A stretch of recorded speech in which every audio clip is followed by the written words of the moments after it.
Bonjour les amis, aujourd'hui on va faire deux vidéos rapides. La première va porter sur les cartes de crédit. Il faut surtout pas oublier que dans le stress, il y a une partie euh, des finances à considérer. C'est-à-dire que lorsqu'on a des dettes, cela peut contribuer à augmenter notre stress. Et étant donné que sur notre plateforme, on parle toujours de développement personnel, dans le développement personnel, il faut faire attention à la gestion de stress. Aujourd'hui, on va s'attaquer particulièrement on va parler des cartes de crédit. Combien de cartes de crédit il faut? 3, 4, 5? Pas nécessaire. En fait, il faut, selon moi, deux cartes de crédit. Une carte de crédit euh, que j'appelle une carte de crédit courante et une deuxième carte de crédit pour accumuler des points. Donc je crois que deux cartes de crédit, c'est suffisant.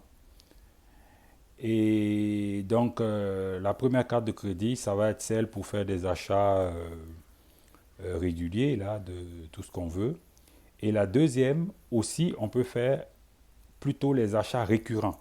Donc l'épicerie, l'essence, etc. Et c'est sur celle-là qu'on va accumuler des points. Et ces points-là vont nous servir évidemment vont nous revenir sous forme de cadeaux de la part des compagnies, en argent ou en argent ou en cadeau. Donc, l'idée c'est ça, parce que si plus de cartes de crédit vous avez, et plus votre niveau d'endettement augmente. C'est-à-dire que si vous avez 5 cartes de crédit à 5 000 $ chacune, ça veut dire que la banque vous considère comme endetté de au moins 25 000 $. Ça, c'est sans compter les autres dettes que vous avez. Parce que la banque considère que les cartes de crédit qu'on vous prête, même si elles sont à zéro, elles peuvent être utilisées à leur maximum. Et donc, lorsqu'on va faire le calcul de votre taux d'endettement, évidemment, on va considérer cela. Donc, le moins de cartes de crédit que vous avez, mieux c'est. Et à mon avis, deux cartes de crédit, c'est suffisant. Et pourquoi encore deux cartes de crédit? Parce que l'avantage, c'est de prendre une carte de crédit pour une banque et une autre carte de crédit pour une autre banque. Donc, ainsi, ça va vous permettre de développer votre crédit auprès de deux institutions différentes.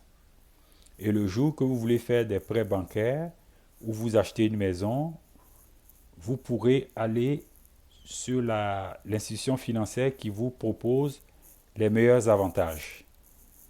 C'est aussi ça l'avantage d'avoir deux cartes de crédit différentes.